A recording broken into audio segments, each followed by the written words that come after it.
For the past month here on the Raw feed, we've peeled back layers of institutional makeup to reveal a presidency held together with Post-it notes and power naps. The establishment told you that Joe Biden was spry and sharp and fit as a fiddle.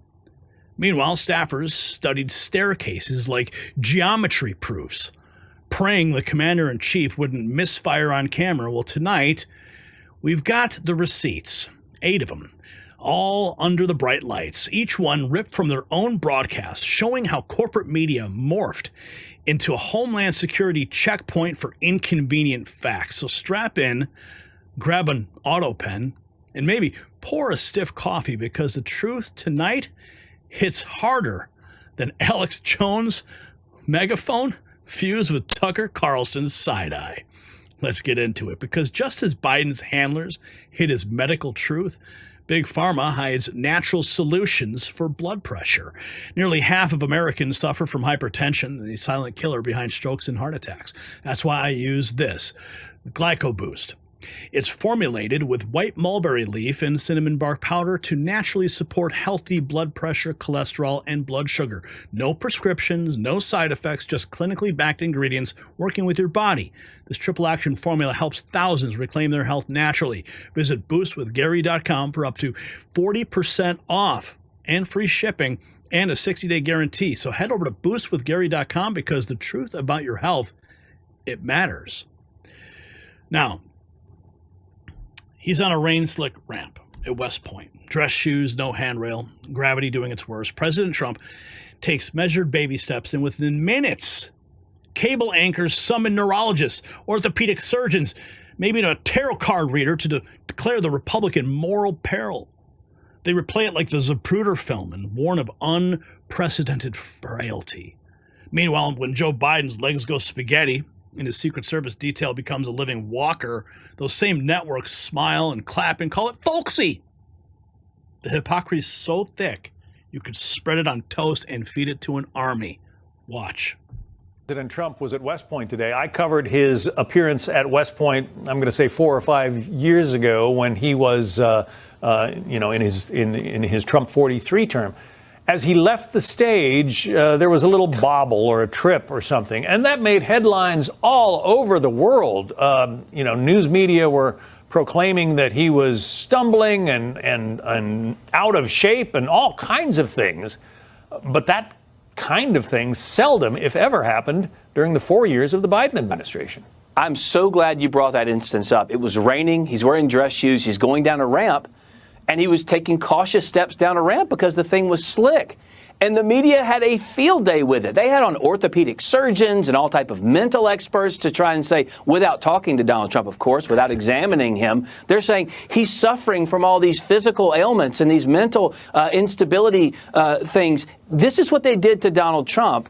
But when Joe Biden was clearly in a steep physical and mental decline, they do what they always do for Democrats. They covered it up, they carried his water, and they tried to pretend as though there was nothing to see here. And there is nothing more offensive as a voter when you're experiencing something, a bad economy, an open border, whatever it may be, for the press to come in and say, oh, no, you're not experiencing that. Let me tell you what's real out there. Same thing applies here. We all saw this, and they tried to tell us it wasn't happening. It's a complete failure by the mainstream media, and I hope Republicans in Congress take a very hard look at this and ask those tough questions, because the American people deserve to know who's been running the country for the last 4 years, because it clearly wasn't Joe Biden.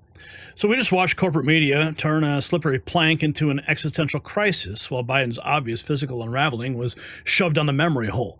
That's not reporting, it's reputation laundering for the regime. Now comes New York Magazine, peddling a fresh little lullaby.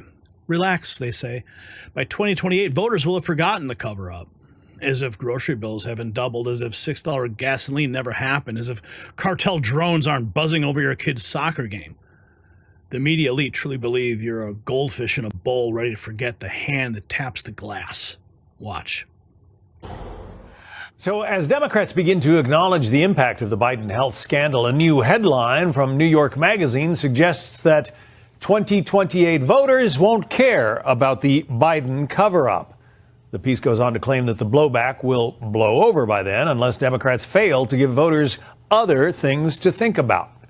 Let's bring in Mahek Cook, attorney and CEO of American Frontier Strategies. Mahek, thanks for coming on with us. So what do you think? Does the magazine have it right? Voters won't care about Biden's mental condition when 2028 rolls around? Well, John, thank you so much for having me. This is such an important question, and Democrats continue to get it wrong. And the same mainstream media that continue to propagate lies about Joe Biden, instead of media actually being reporters, they were repeaters of the Biden lie. Now, the same mainstream media is peddling more lies. The American people have overwhelmingly rejected not only Joe Biden, Kamala Harris, but the entire Democrat Party. CNN just came out with a poll saying only 29% of Americans actually trust the Democrat Party. And most of those were Democrats pushing back against the radical agendas. So we're not listening to mainstream media anymore because they continue to repeat the lie that Joe Biden was fit. Mainstream media continued to tell us that our borders were secure. Same mainstream media is now continuing to tell us we're going to forget the last 4 years. Botched Afghanistan withdrawal. We're now seeing Hamas and the Houthis and terrorists invading Israel. We're going to continue to see blowback because we don't trust the media, and we definitely don't trust the Democrat Party. We certainly don't. Did you catch that? They think America has amnesia on speed dial. Sorry. Jeff Bezos' newsletter in print. We remember every Afghanistan faceplant, every border surge, every inflation-soaked paycheck. You can't hypnotize people who just check their bank account. Even the polite weekend host at Fox finally blurted out the forbidden sentence. HIPAA is being weaponized. Picture it. Your airline pilot undergoes a yearly physical. Your plumber needs a license, but the fellow holding the nuclear codes? Sorry, privacy laws. That's not confidentiality. That's abdication wrapped in a legal fig leaf. Watch. I think, off the top, we talk about Biden's health and this idea that there's going to be an investigation from it. I can understand there are HIPAA laws. There are reasons why you can't just ask the president to turn over their medical records, just like you couldn't ask President Trump to turn over his tax returns. But I think there's a vested interest. There's only one person that gets to be president. So some of these laws, I think, need to be looked at. I don't know if this is a constitutional amendment, act of Congress, but Kevin, what do you think about that? I think you're nailing it. The truth is, I understand and respect the privacy of the individual, but I think it's in the vested interest of more than 300 million people in this country and billions of people around the globe, the health and well-being of the person who might have access to the nuclear football. I think we are owed that as the American people. And I think you have a responsibility to the Constitution. If you're not able to carry out your function and or people around you know you're not, either 25th Amendment or bow out. So the panel admits it. The man who can greenlight global thermonuclear war gets more medical secrecy than a pharmacist's tech. If that doesn't rally you, please check your pulse. You might be the one who's unfit. Now enter Alex Thompson's book, Washington's equivalent to a deathbed confession. According to Thompson, staffers literally plotted motorcades around staircases and short flights to dodge fatigue. Imagine the most powerful office on earth reduced to route planning by hallway length. Watch. Alex Thompson is one of the co-authors of the new book called Original Sin: President Biden's Decline, Its Cover-Up, and His Disastrous Choice to Run Again. He had an exclusive interview this morning on Fox News Sunday. Listen to what he had to say about President Biden's staff and others helping to cover up his condition. They weren't telling the truth. Throughout 2023 and 2024, there were steps taken to increasingly shield Joe Biden, not just from the public, but from members of his own cabinet, members of his own senior staff. And one White House official who left in 2024 told us that they left in part because they were not comfortable with how they were trying to shield the extent of the decline.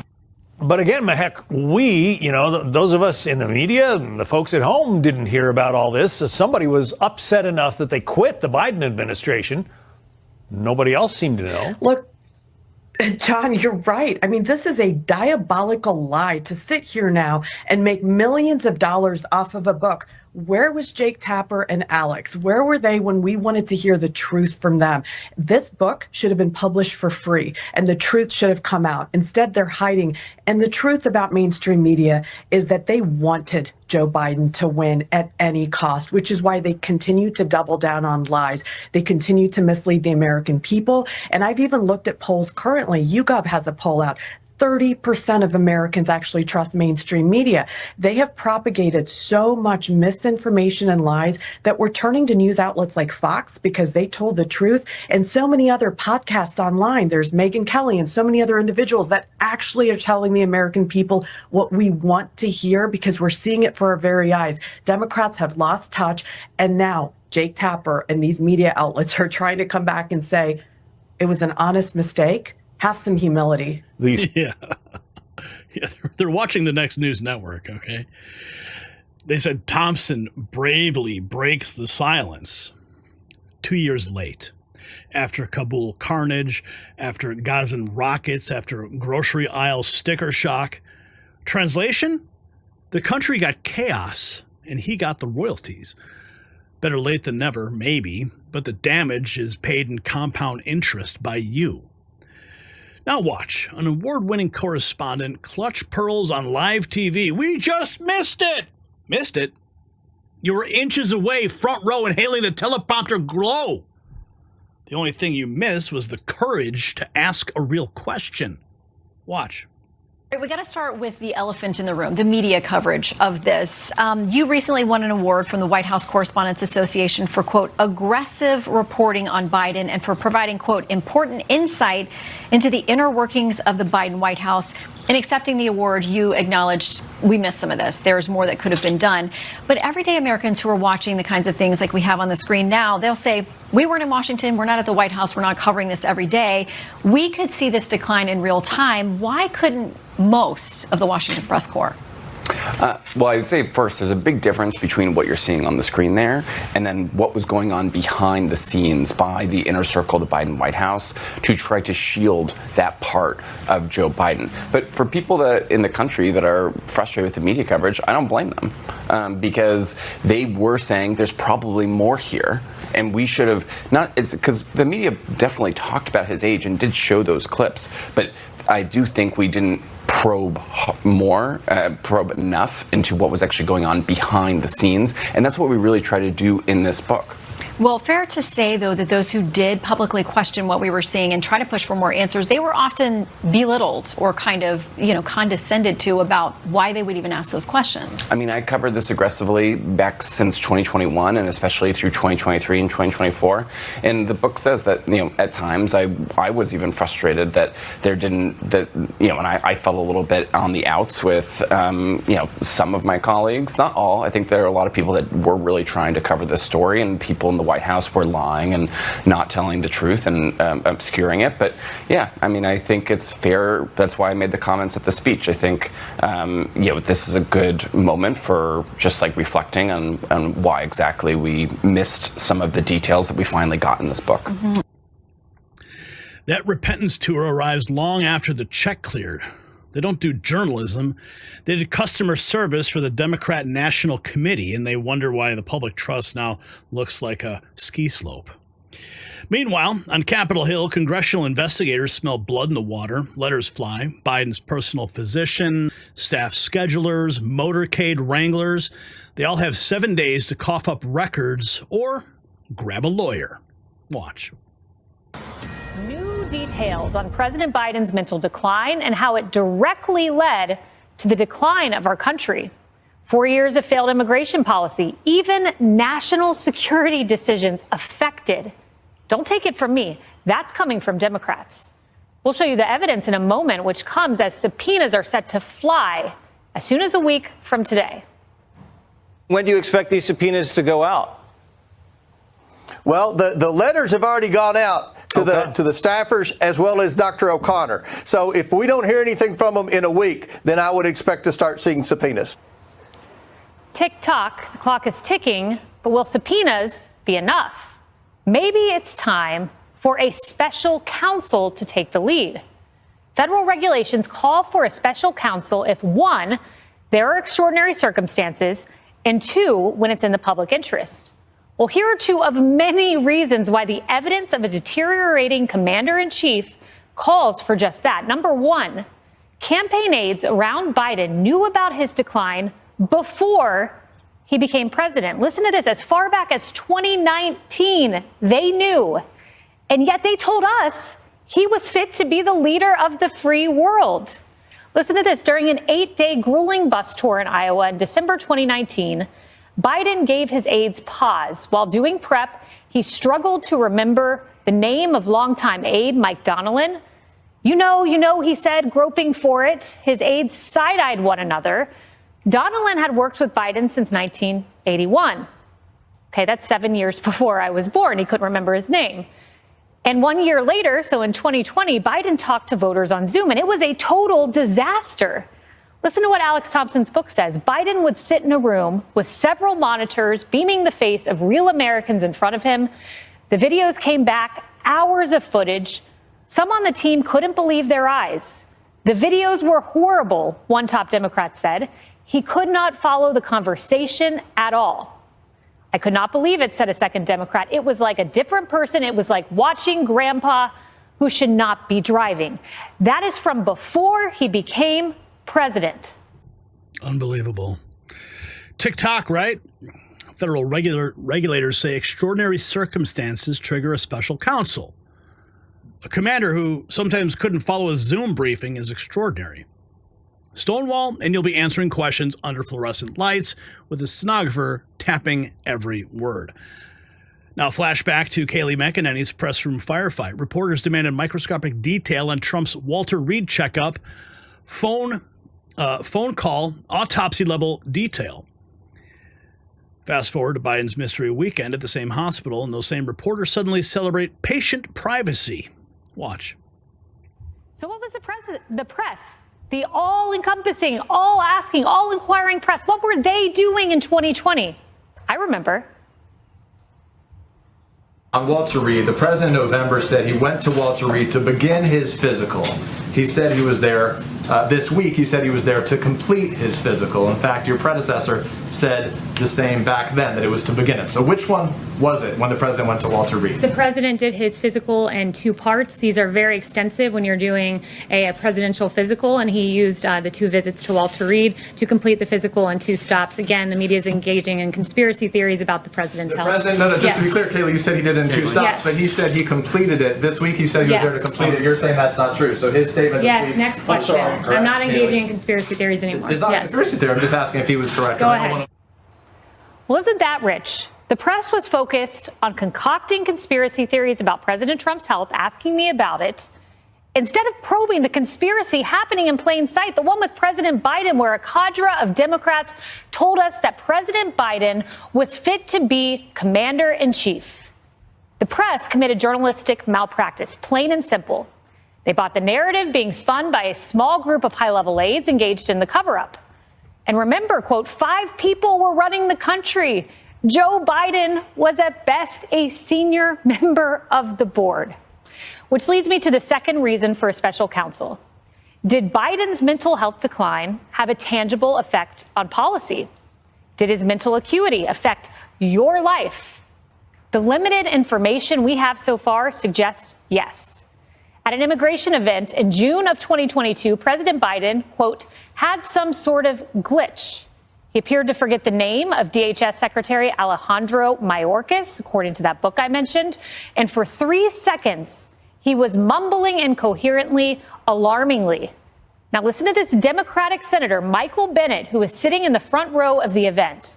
He, quote, considered what Biden's age likely meant when it came to the issue of immigration, and had come to believe that Biden's inability to mediate between the people and his administration had led to an incoherent overall position on the issue. We're in trouble, the Democratic senator remarked upon returning to his office. And we were in trouble. 11 million people got into the country. In fact, according to a senior Biden administration official, there was a day one plan to crack down on the southern border. Wouldn't that have been nice? But the plan just disappeared. And instead, illegal immigrants were released into the interior. Now we know how that went, right? Now, the sanctimony back then could power the Eastern grid. Today, it's so quiet you can hear Chuck Todd blinking. A two-tiered media system isn't just annoying. It's democracy on rigged dice. And then the hallway showdown. Senator Mazie Hirono confronted about when she first noticed Biden's decline. It's the simplest yes or no you'll ever hear. Watch. Senator Hirono, how are you? Hey, we've got to get Johnny from Fox News. How are you? I'll walk with you. Senator, when did you realize that Joe Biden was cognitively on a decline? I am more concerned about this current president who doesn't think that the rule of law or conflict of interest... Well, you weren't concerned about Joe Biden at all? That is how I respond to your question. That's it. Do you think there's a cover-up with Biden's doctor, Kevin O'Connor?